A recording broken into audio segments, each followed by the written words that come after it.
The desert wind howled like a wounded animal, whipping sand across the cracked asphalt of Route 17, where the sun dipped low and painted the horizon in blood-red streaks. In the shadow of a rusted gas station sign, flickering like a dying heartbeat, a young girl named Sophia huddled against the pump, her thin frame trembling. She was 16, blind since a childhood accident that stole her sight and left her with a world of shadows and echoes. Her white cane lay snapped in two beside her, and fresh bruises bloomed on her arms, marks from the rough hands of the drifters who'd cornered her earlier that afternoon. They'd taken her backpack, her few dollars, and the one thing that mattered. A handmade bracelet woven from faded leather strips and tiny silver beads, a gift she'd crafted for her late mother's birthday. Now, alone as dusk swallowed the empty lot, Sophia's sobs cut through the air, raw and desperate, a cry that begged the indifferent world to notice. Tires screeched in the distance, a low rumble building like thunder on the horizon. Headlights pierced the gathering dark. Not one pair, but a dozen, then 2 dozen, engines roaring in unison as a convoy of motorcycles crested the rise.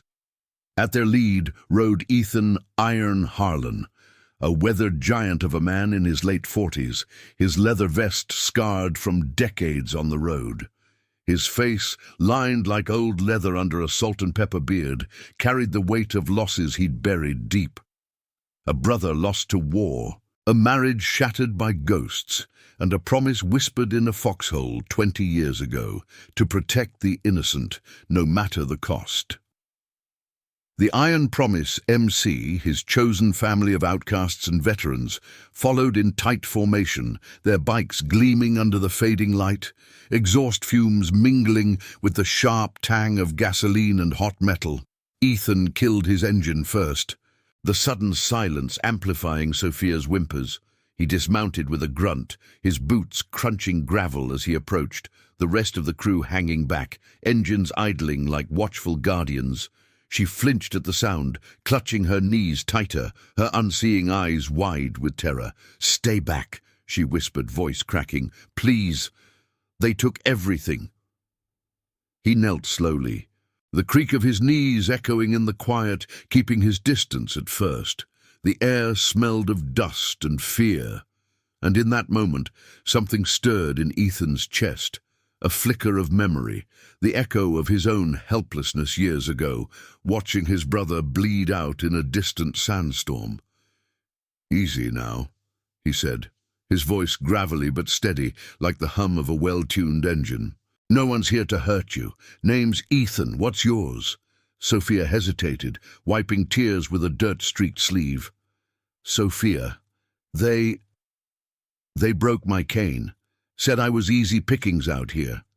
Her words tumbled out, fragile as the bracelet she'd lost, describing the drifters.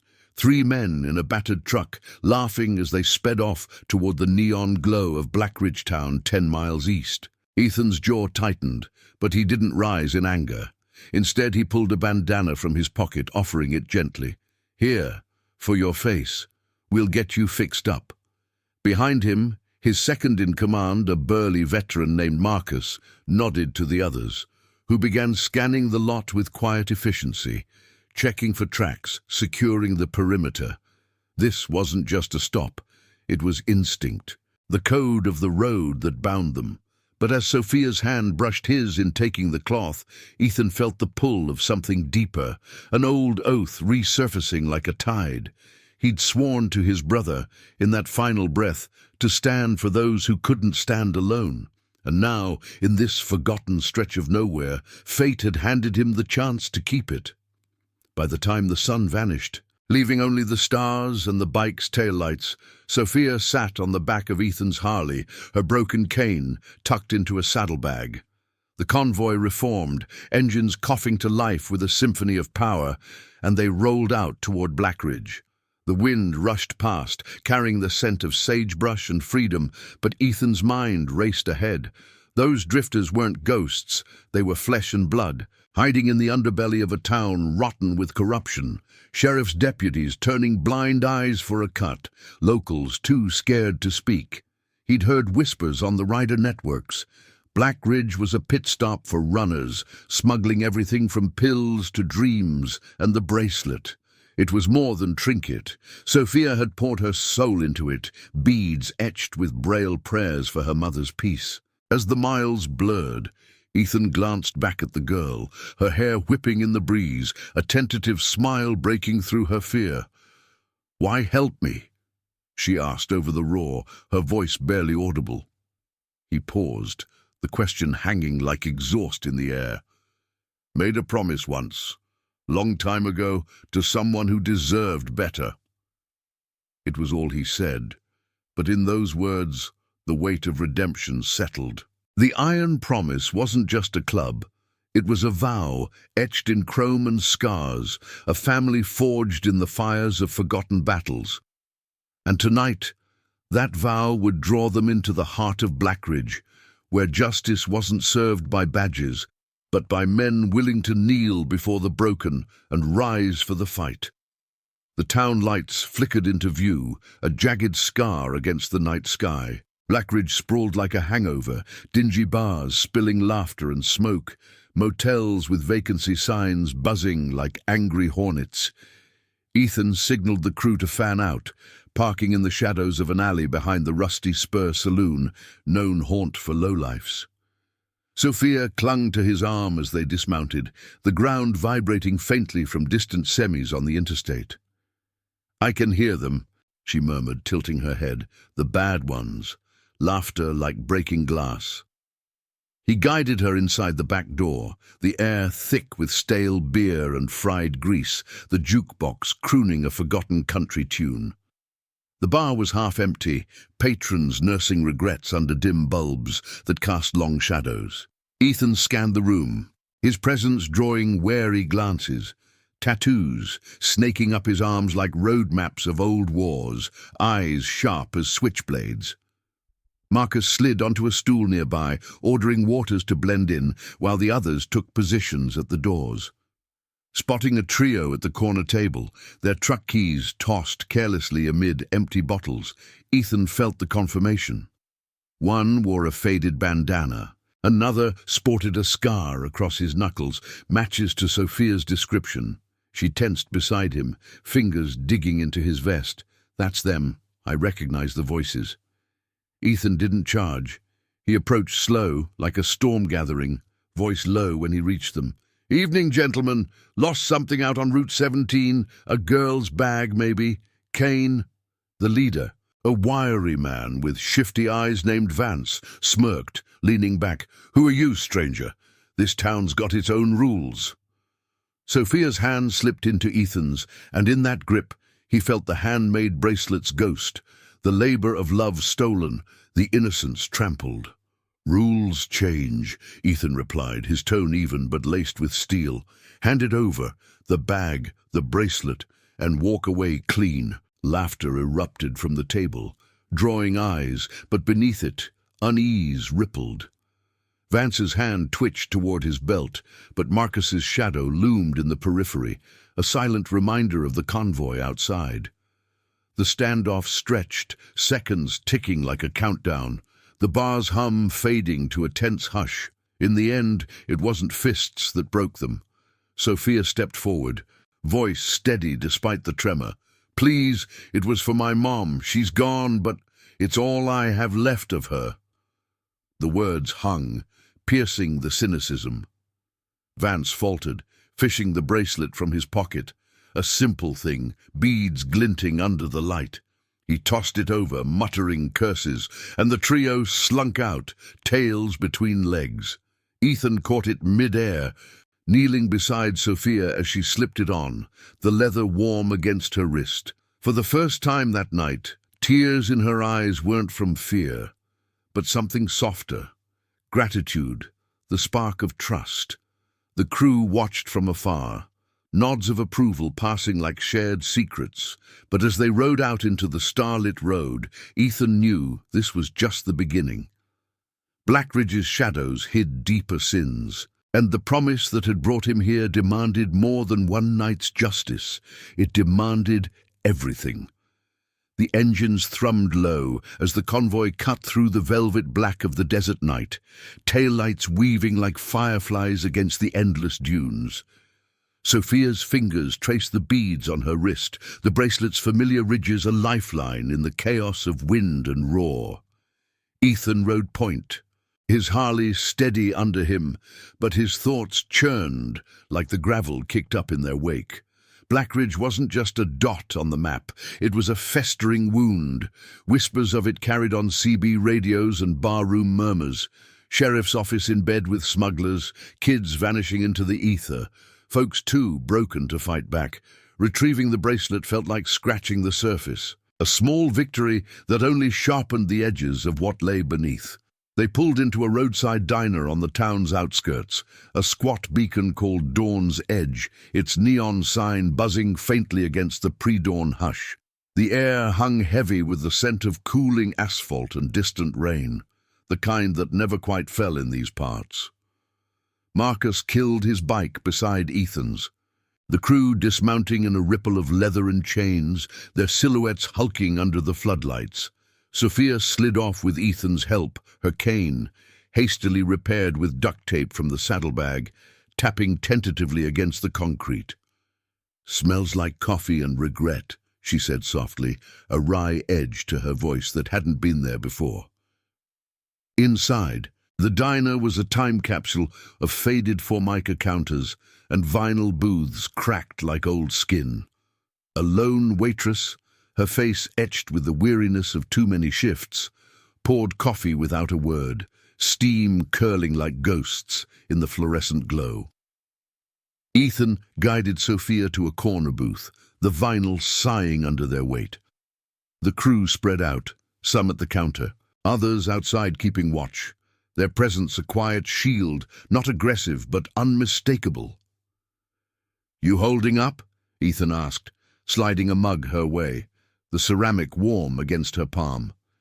She nodded, sipping slowly, the bitter brew grounding her. "Better than I thought. That bracelet. It's like hearing her voice again. Mom used to say promises were threads that hold the world together." Her words landed soft, but they tugged at Ethan, stirring the dust of his own buried oaths. He'd made that foxhole promise to his brother Jake under a sky choked with smoke and screams. "Watch out for the ones left behind, Iron. Don't let the world grind 'em down." Jake's last breath had been a rattle, his hand limp in Ethan's, and the guilt had ridden shotgun ever since. Fueling the Iron Promise MC'd like unburned fuel. As the sky lightened to a bruised purple, a pickup rumbled into the lot. Not the drifter's truck, but close enough in its rust and menace. The driver, a stocky man with a deputy's badge glinting on his chest, stepped out, eyes narrowing at the bikes lined up like sentinels. Sheriff Harlan Tate. No relation, thank God, but the name always twisted Ethan's gut. Scanned the diner with the practiced suspicion of a man who'd sold his soul for quiet nights. Tate had a reputation, turning blind eyes to the caravans of trouble rolling through Blackridge, pocketing envelopes thick with cash while the town bled out. He pushed through the door, bell jingling like a warning, and made straight for their booth. The air thickened, the crew's chatter dying to a low hum. "Morning, folks," Tate drawled, his voice oily as spilled motor oil. "Heard some commotion last night at the Spur. You boys involved?" His gaze flicked to Sophia, lingering a beat too long on her bruises, then back to Ethan, challenging. Ethan met it steady, his calloused hands flat on the table, no twitch of threat. "Just passing through. Deputy, helped a girl out on the road. Nothing more." But Sophia's grip tightened on her mug, her head tilting as if listening to the undercurrents in his tone. She could sense the shift, the way the room held its breath, the faint creak of Marcus's stool as he angled for a better view. Tate leaned in, close enough for Ethan to catch the stale cigar on his breath. "That girl. Word is she fingered some locals.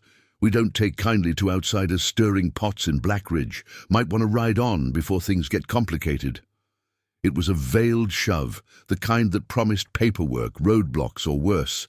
the slow grind of a system rigged against wanderers like them. Sophia spoke then, her voice clear and unyielding, cutting through the tension like a blade. "They hurt me, Deputy. Took what was mine. If that's stirring pots, then maybe the pot needs stirring." The words hung, simple but seismic, her blindness no shield but a spotlight on the raw truth. Tate's face hardened, but something flickered. Unease, perhaps, or the ghost of a conscience long ignored. Ethan didn't push. He never did with badges. Instead, he rose slow, dropping a few bills on the table. "We'll be on our way soon enough, but if trouble follows that girl, we'll be the ones handling it." The crew fell in behind as they filed out, engines firing up in a chorus that vibrated the diner's windows. Tate watched from the doorway, radio crackling at his hip, but he didn't follow. Not yet.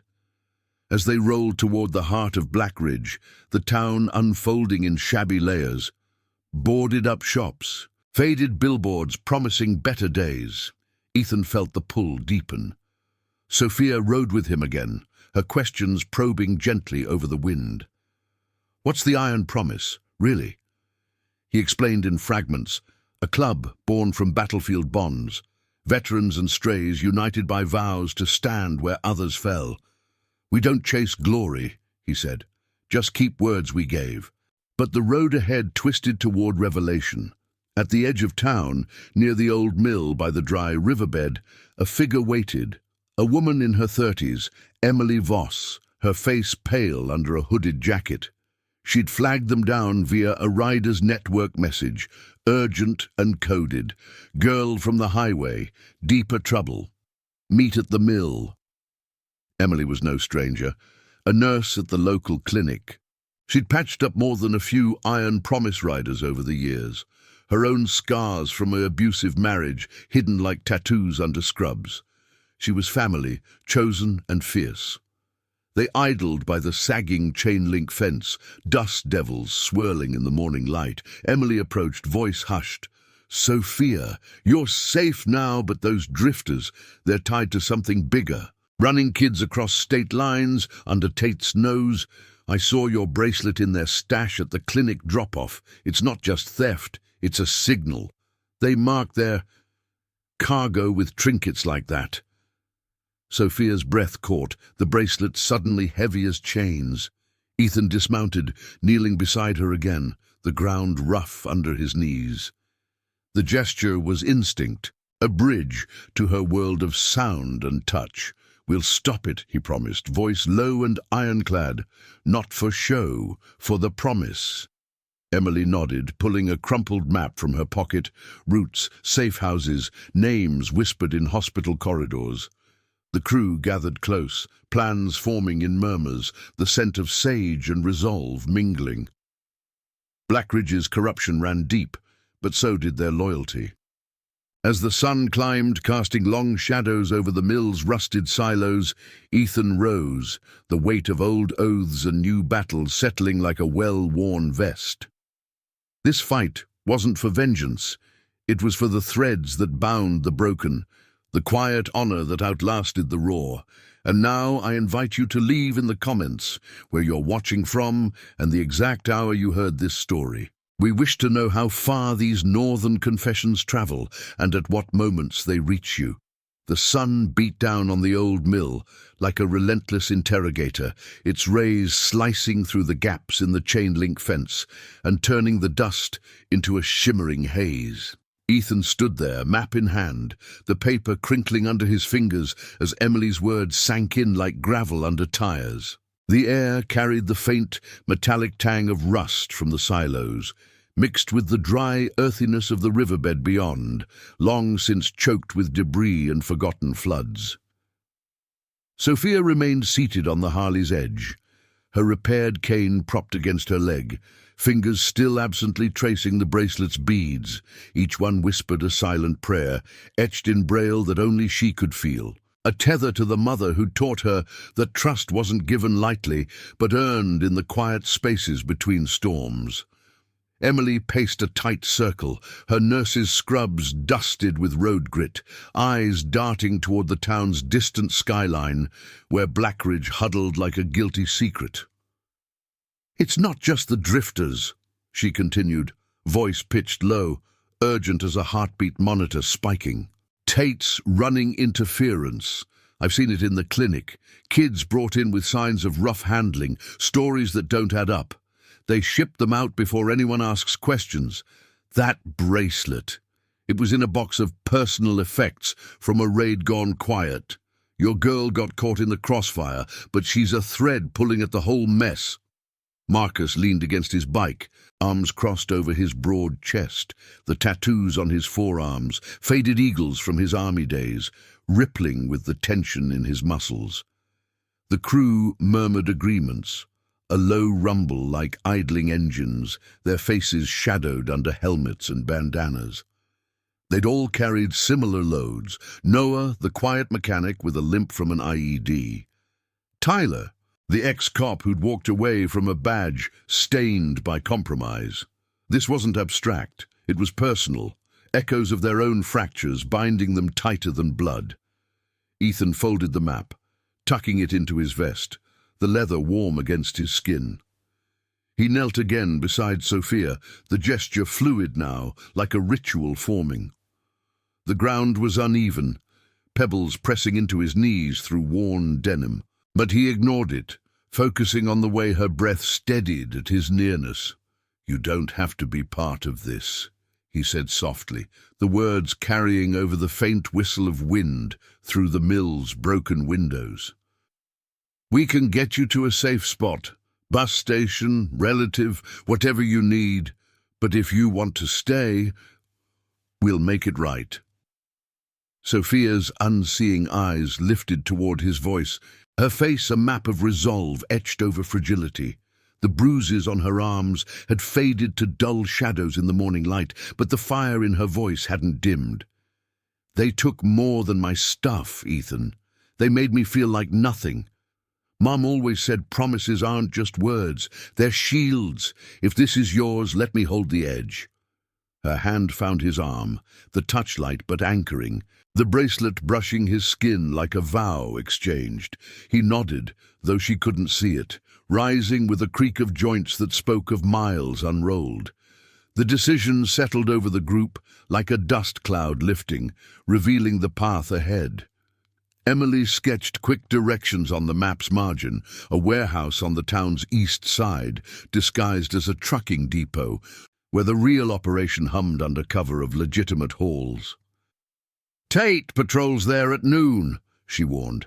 "But there's a back way through the scrub. Go quiet, get proof.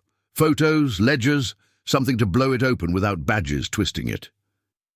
The convoy reformed with practiced silence, bikes kicking up minimal dust as they eased onto the back road paralleling the riverbed. The landscape blurred in sensory waves, the crunch of tires on parched soil, the acrid bite of exhaust mingling with wild sage, the sun climbing to bake the air into a heavy blanket.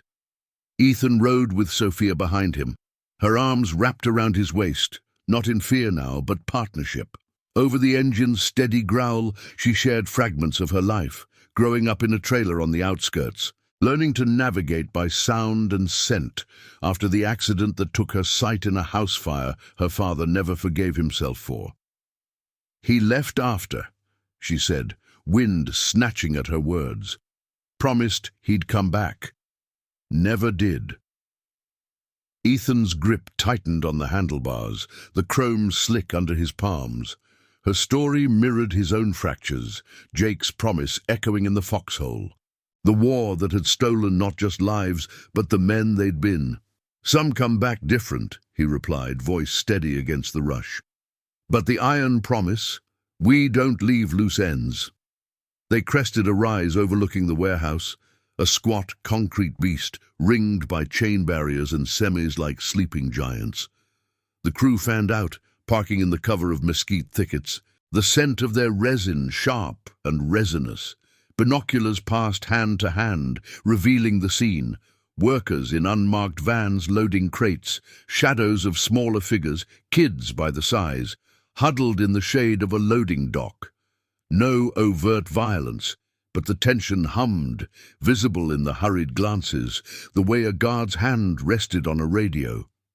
Tyler, with his cop instincts sharp as ever, snapped photos from a concealed vantage, the camera's click muffled by cloth. "Got faces, plates," he whispered, passing the device to Marcus. But as noon edged closer, the low growl of an approaching vehicle shattered the quiet. Tate's cruiser, lights off, but presence unmistakable, pulling up to the main gate. The deputy stepped out, clipboard in hand, exchanging nods with the foreman that spoke of old alliances. Ethan's pulse thrummed, a war drum in his chest. Charging in would be suicide. This called for precision, the kind of justice that stuck. "We wait," he murmured, signaling the hold. Sophia, ear pressed to the ground beside him, caught the nuances, the shuffle of feet, the murmur of voices carrying on the breeze. "They're scared," she said, her insight cutting deeper than sight, "like I was." The standoff stretched, minutes bleeding into an eternity of heat and restraint. Tate lingered, barking orders that filtered faintly, delays, reroutes, a veiled warning about nosy riders. When he finally drove off, tires spitting gravel, the crew exhaled collectively. But the close call ignited something, a reminder that Blackridge's rot reached tentacles into every corner, and their intervention had already rippled. As they retreated to regroup at a shaded arroyo, Emily rendezvoused via a burner phone, her voice crackling over the line. "Clinics buzzing, Tate's putting out feelers. Description of your convoy. Head to the old chapel on Elm. It's neutral ground. I've got a contact there, Father Lucas, who owes the club for pulling his nephew from a bad spot last year." The ride to the chapel was a tense glide through back alleys, the town's underbelly unfolding in glimpses. Pawn shops hawking stolen dreams, murals faded to ghosts. The chapel loomed at journey's end, a weathered stone sentinel with a steeple piercing the sky like a question. Inside, the air cooled to a hush of incense and polished wood, pews worn smooth by confessions unspoken. Father Lucas, a wiry man in his 60s with eyes like weathered flint, met them at the side door. "Emily sent word," he said, voice a gravel whisper, leading them to a back room stacked with archived ledgers, town records he'd quietly preserved when the sheriff's office started cleaning house. Dust motes danced in the slanted light as he spread pages, dates, names, patterns linking Tate to the warehouse runs. "This proves the ties," Lucas said, finger tracing a column, "but exposing it, that's a promise to the whole town." Ethan absorbed it, the weight of evidence like added chrome to his resolve. Sophia sat nearby, listening intently, her bracelet a quiet talisman.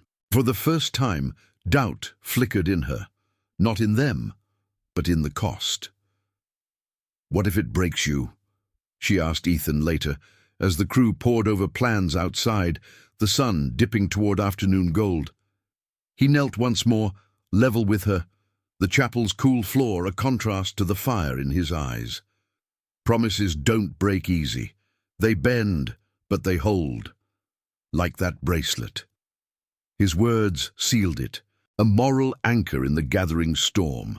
As shadows lengthened across the sanctuary, the iron promise edged closer to the heart of the fight, not with roar, but with the unyielding thread of honor, weaving redemption from the frayed edges of despair.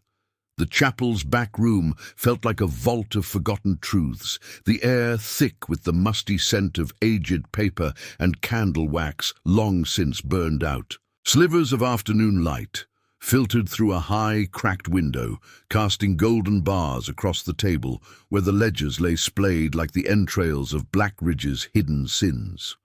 Ethan traced a finger along the yellowed pages. The ink faded, but the connections stark, dates aligning with warehouse shipments, initials matching Tate's known associates, payments funneled through shell accounts disguised as town donations. Father Lucas hovered nearby, his clerical collar a stark white against the shadows, hands clasped as if in perpetual prayer. "These aren't just numbers," the priest murmured, his voice a low echo off the stone walls. "They're lives, kids like your Sophia caught in the net." Sophia sat on a wooden bench, her cane resting across her lap, the bracelet's beads clicking softly as she shifted. The cool draught from the room's corners carried hints of incense and earth, grounding her in the unfamiliar space. She couldn't see the maps or the scrawled notes, but she absorbed every word, every rustle of paper, her ears attuned to the undercurrents, the subtle hitch in Lucas's breath when he mentioned a name, the way Marcus's boot tapped impatience against the floorboards. "How many?" she asked, her question slicing the murmur like a sudden wind. The room stilled, the weight of it pressing in. Emily, leaning against the doorframe with arms folded, answered first. "Dozens, from what I've pieced together. Runaways, strays, no one misses. They promise them work, safety, then chain them to the operation. Tate keeps the law blindfolded." Her voice held the quiet fury of someone who'd bandaged too many wounds without asking why, her own past a shadow that made her fight all the fiercer. The crew absorbed it, faces hardening under the dim light.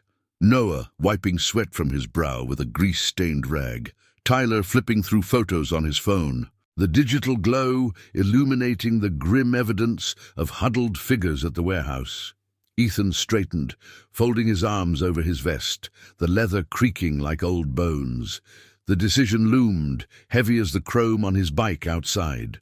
Rushing in with force would shatter the fragile proof, invite retaliation that could bury them all. Tate's cruiser already circling closer, radios crackling with descriptions of their convoy. But waiting meant more nights like Sophia's, more threads snapped in the dark. He glanced at her, the girl who'd unwittingly unraveled this knot, her blindness no barrier but a lens sharpening the moral haze. Kneeling beside the bench, he placed a hand near hers, not touching, but close enough for the warmth to bridge the gap. "This proof's our leverage," he said, voice steady as the chapel's foundation. "But using it means drawing lines. We expose Tate, the whole ring crumbles, but it paints targets on backs, yours included." Sophia's fingers found the bracelet again, rolling a bead between thumb and forefinger, the motion a silent rhythm against the tension. "Mom's promise was to fight quiet, not run," she replied, her tone threaded with the same resolve that had faced down drifters in a barroom haze. "If your iron promise is real, it's not about easy roads, it's about the ones that scar." Her words rippled through the room, a quiet indictment of half measures, stirring nods from the crew.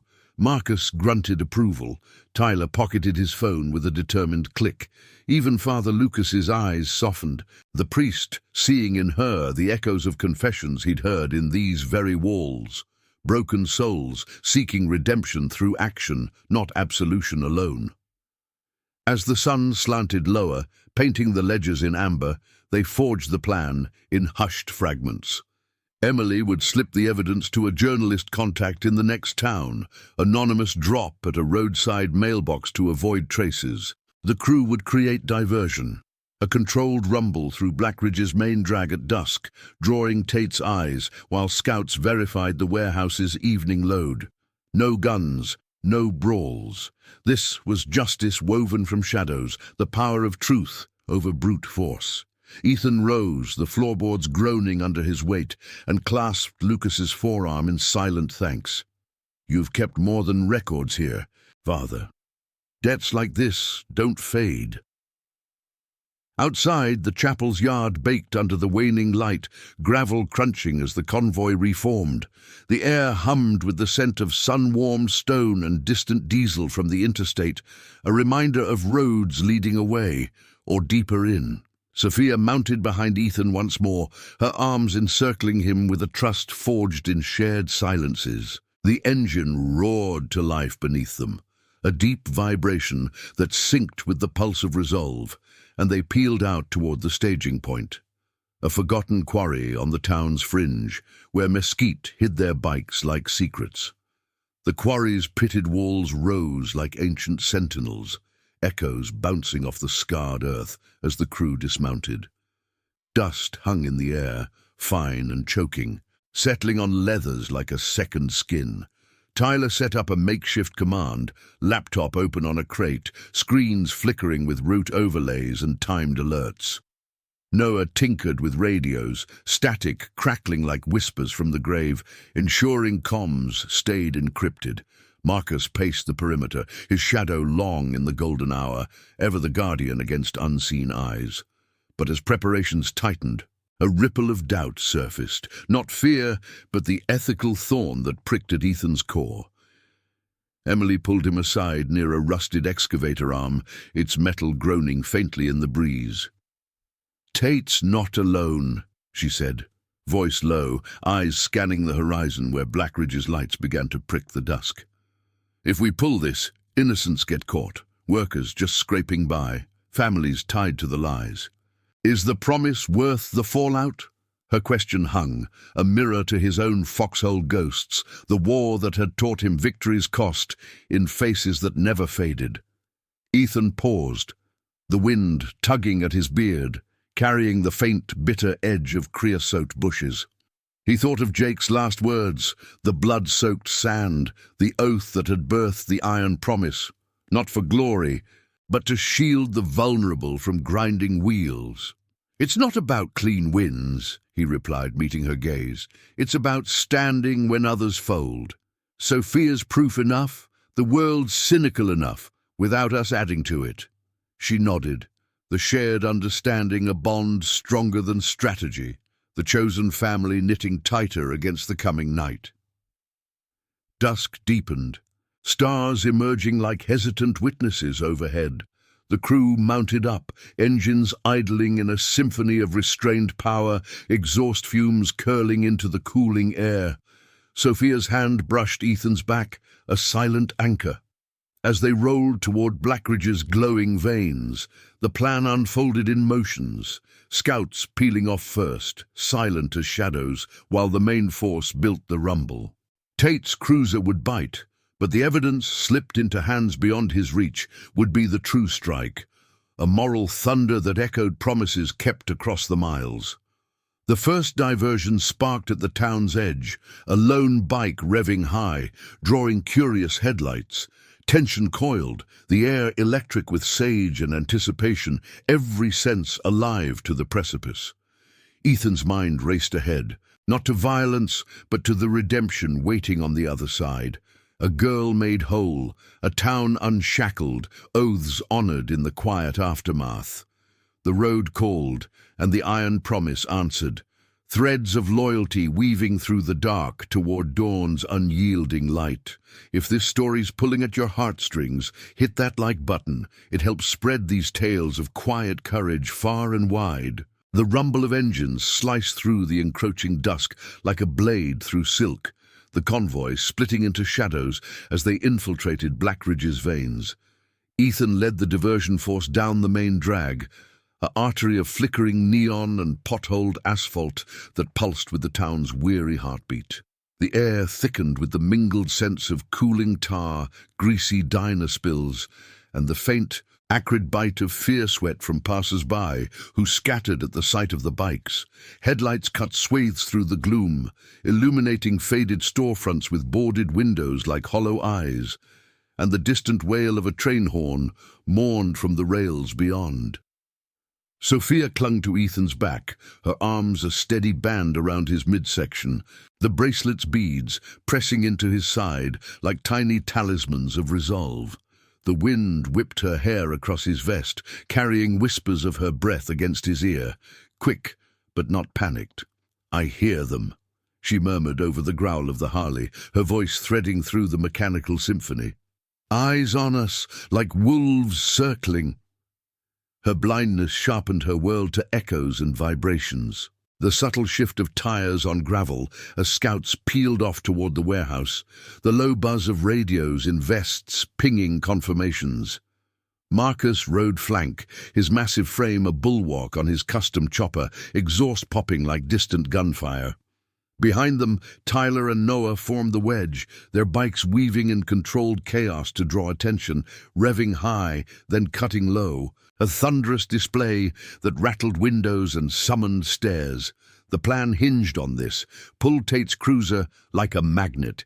Give Emily time to slip the evidence packet into the journalist's drop at the edge of town mailbox. No heroics, just precision. The iron promises creed etched in every calculated turn. Sheriff Tate's response came swift.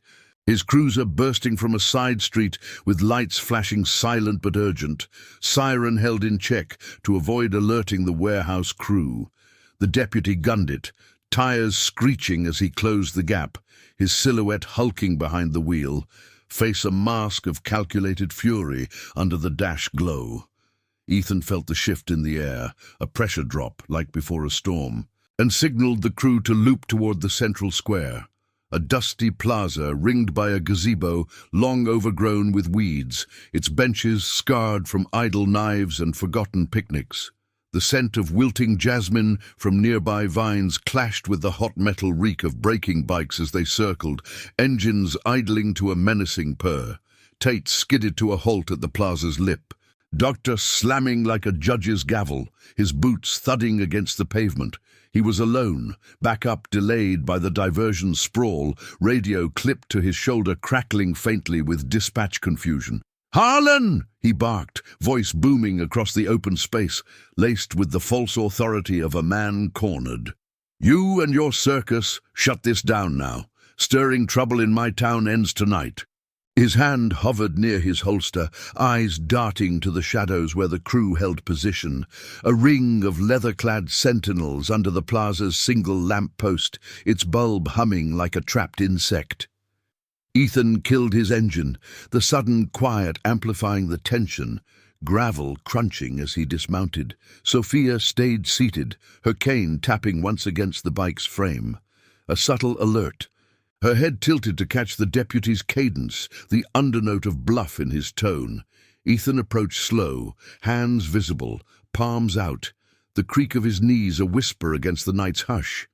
The air between them crackled, heavy with the deputy's cigar-tainted breath and the faint ozone of impending rain. "No trouble, Tate," Ethan said, voice gravel low, steady as bedrock. "Just riders seeing a wrong. You know the kind, ones that fester if ignored." Tate's laugh was sharp, devoid of humor, stepping closer until the space narrowed to arm's length. His badge caught the light, a tarnished star mocking the justice it claimed. "Wrongs? This town's got its balance. You outsiders think you can tip it with your oaths and engines. That girl's trouble. Blind kid with a sob story. Hand her over and ride out clean." His gaze flicked to Sophia, predatory, but she didn't flinch, her fingers tightening on the bracelet, beads whispering against leather. Sophia's voice cut in then, clear and unyielding, rising from the bike like a challenge from the dark. "Balance? You call letting kids vanish balance?" I heard the warehouse whispers on the wind, scared voices, chains rattling like ghosts. The words landed like stones in still water, rippling doubt across Tate's face. The crew shifted subtly, Marcus's hand on his throttle, ready to surge if words failed. But Ethan held the line, kneeling briefly beside the Harley to meet Sophia's level, his presence a shield. The gesture grounded him. The rough plaza dirt sifting into his jeans, a reminder of battles won on knees, not fists. Tate faltered, sweat beading on his brow despite the cooling air, his radio sputtering a garbled update. Something about the warehouse perimeter breached, scouts spotted. Emily's drop must have gone clean. The journalist's car glimpsed, fleeing the mailbox. Panic edged the deputy's eyes, the mask cracking. "You don't know what you're meddling in," he snarled, hand dropping to his sidearm, but Ethan rose fluidly, voice dropping to a rumble that carried the weight of decades. "We know enough. Promises like mine don't bend for badges gone rotten. Walk away, Tate. Let the light hit this town." The standoff stretched, seconds elastic, the plaza's shadows deepening as clouds scudded overhead, blotting the emerging stars. A distant siren wailed, real backup or the warehouse unraveling. And Tate hesitated, the ethical precipice yawning beneath him. In that suspended breath, Sophia extended her hand, bracelet glinting faintly. "Take a thread," she said softly, not offering the trinket but the idea, a lifeline to whatever conscience lingered. Tate stared, the gesture piercing his armor, and for a heartbeat, redemption flickered. But habit won. He backed toward his cruiser, muttering threats that dissolved into engine roar as he peeled away, tires smoking toward the warehouse. The crew exhaled, mounting up in a fluid wave, the plaza emptying like a stage after the act. Ethan helped Sophia settle, her touch lingering on his arm, gratitude unspoken but electric. "It's breaking," she whispered, the wind rising as they rolled out, carrying the scent of turned earth and possibility. Radios buzzed triumph, evidence en route, journalist confirming receipt, the story primed to explode beyond Blackridge's grasp. But victory's edge cut both ways. As they veered toward the quarry for extraction, headlights bloomed in the rear view. Not Tate, but a swarm of unmarked vans from the warehouse, the ring closing in desperation. Engines howled in pursuit, dust clouds billowing like war banners, the chase igniting the night. Ethan's grip tightened, the Harleys surging forward, the iron promises threads tested in fire. Redemption wasn't handed, it was ridden through the storm, promises forged in the roar toward uncertain dawn. The night air whipped into a frenzy as the convoy tore through the desert fringes, engines screaming defiance against the pursuing van's guttural roars. Dust billowed in choking veils, illuminated by the erratic flash of headlights that clawed at the darkness like desperate fingers. Ethan's Harley bucked beneath him, the throttle pinned wide, the vibration thrumming up his arms like a second pulse. Sophia's arms locked around his waist, her body pressed close, not in terror, but in the unyielding grip of shared purpose. The bracelet's beads digging faintly into his side, a reminder of fragile things worth the fight. The scent of scorched rubber and sagebrush flooded his senses, mingling with the metallic tang of adrenaline that sharpened every breath. Behind them, the unmarked vans, 3, maybe 4, gained ground on the straightaway, their tires devouring the cracked earth with mechanical hunger. These weren't drifters' rigs. They were the warehouse's enforcers, silhouettes hulking inside, faces obscured by the glare. Tate's cruiser had peeled off earlier, vanishing into the chaos, but his web pulled tight now, the ring's desperation manifesting in this reckless hunt. Marcus's chopper thundered to the left flank, weaving to shield the rear, his deep bellow lost to the wind as he signaled Tyler and Noah to fan out, drawing fire, buying space. The crew moved as one, a living chain forged in foxholes and forgotten roads. Their bikes kicking up gravel that peppered the pursuers like scattered warnings. "Stay low," Ethan shouted over his shoulder, his voice gravel rough against the onslaught. Sophia nodded against his back, her cane secured in the saddlebag, her world reduced to the roar and rush, the Doppler shift of engines closing, the faint rattle of chains in the van's undercarriages hinting at their illicit cargo. She could feel the shift in Ethan's posture, the subtle lean as he scanned for an out, the old mill's silhouette rising ahead like a rusted guardian from earlier reconnaissance. The plan had contingencies. This chase was one, a gauntlet to the riverbed's hidden ford where the terrain turned treacherous, swallowing vehicles whole in sandy traps. The lead van lunged closer, its grille a snarling maw under floodlights, horn blaring a futile threat. A side mirror shattered against Marcus's rear wheel, shards glittering like fallen stars in the rear view. But the iron promise didn't break. They adapted. Tyler veered sharp right, his bike fishtailing into a dry wash, luring one van off course with a burst of speed that echoed his precinct days, evasive, precise. Noah followed suit on the left, his limp forgotten in the adrenaline surge, drawing another. The third van stuck doggedly to Ethan's tail, close enough for Ethan to glimpse the driver's wild eyes, the glint of a makeshift barrier behind the seats, crates shifting. Muffled cries that twisted his gut like a wrench on a loose bolt. Emily's voice crackled over the encrypted radio, faint but fierce. Journalists got the drop. Stories filing by morning. Tate's scrambling, but it's done. Get clear. Her words were a lifeline, the evidence now a spark ready to ignite beyond Blackridge's smothering grasp. Father Lucas had slipped a digital copy to a secure server earlier, backups woven like the bracelet's threads. This chase wasn't the end. It was the forge, testing oaths in the heat of pursuit. The riverbed loomed, a shadowed scar cutting the plain, its banks eroded into deceptive slopes. Ethan downshifted, the Harley's brakes biting with a squeal that sang of control amid chaos. "Hold on tight," he warned Sophia, guiding the bike into the shallows first, tires sinking into loose silt that grabbed like quicksand. But his weight distribution kept them steady, momentum carrying them across.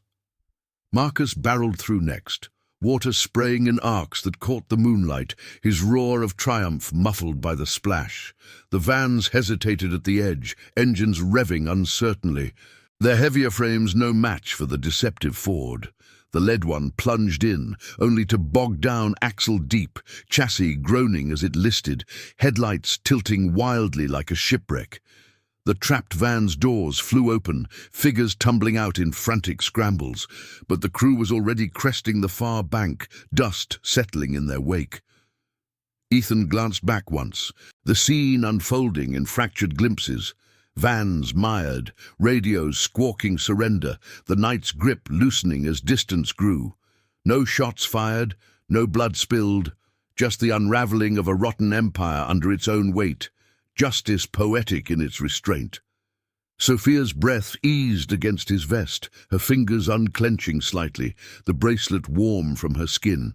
They regrouped at the quarry's shadowed rim, engines cutting to a hush that amplified the desert's nocturnal chorus. Coyotes yipping in the distance, winds sighing through mesquite like relieved whispers. The crew dismounted in a circle of tail-light glow, faces streaked with grime, but eyes alight with the quiet fire of victory. Marcus clapped Tyler on the back, a rare grin cracking his beard. Noah checked his bike with methodical care, the mechanic's ritual a balm. Emily arrived last, her pickup rumbling up from a parallel track, face pale but set. "It's breaking wide," she confirmed, holding up her phone. Headlines already trickling in from the journalists' network, anonymous sources painting Tate's portrait in stark relief. Raids would follow by dawn, badges from outside counties rolling in to untangle the web. Sophia slid off the Harley, legs steady despite the ordeal, her cane tapping the ground to orient herself amid the group's murmurs. Ethan knelt beside her, the quarry's cool stone pressing into his knees, a familiar anchor. The air carried the earthy dampness of the riverbed, mingled with the fading exhaust, a sensory close to the storm. "You were the spark," he said softly, his hand hovering near hers until she took it, the connection electric in its simplicity. "That bracelet, your promise, pulled us all through." She smiled, unseeing eyes crinkling at the edges, the bruises now mere echoes, "and yours held the line. Mom was right, threads don't snap if they're true." The crew gathered closer, a chosen circle under the stars. Bonds reforged in the night's trial. Father Lucas's chapel would shelter strays from the fallout, Emily's clinic a haven for the rescued. Blackridge would heal slow, scars fading like old tattoos, but the iron promise rode on, oaths intact. As the first light of dawn crested the horizon, painting the dunes in soft gold, Ethan helped Sophia onto a waiting transport Emily had arranged. A clean ride to a safe haven with family friends in the next state, promises of follow-up woven in. The convoy idled one last time, engines a gentle hum of farewell. No grand speeches, just nods, the weight of lives changed carried in silences. Ethan watched her go, the bracelet glinting on her wrist, a handmade vow fulfilled. His own promise to Jake echoed faint now, not a ghost, but a guide. Redemption found in the kneel, the ride, the stand. The road stretched empty ahead, the iron promise rolling out toward new horizons, threads of loyalty enduring against the cynical wind. Honor wasn't loud, it was the quiet roar that outlasted the storm. Thank you for riding along on this journey of promises kept and quiet courage. If these stories of redemption touch your soul, hit that subscribe button and join the family. We've got more tales waiting on the horizon.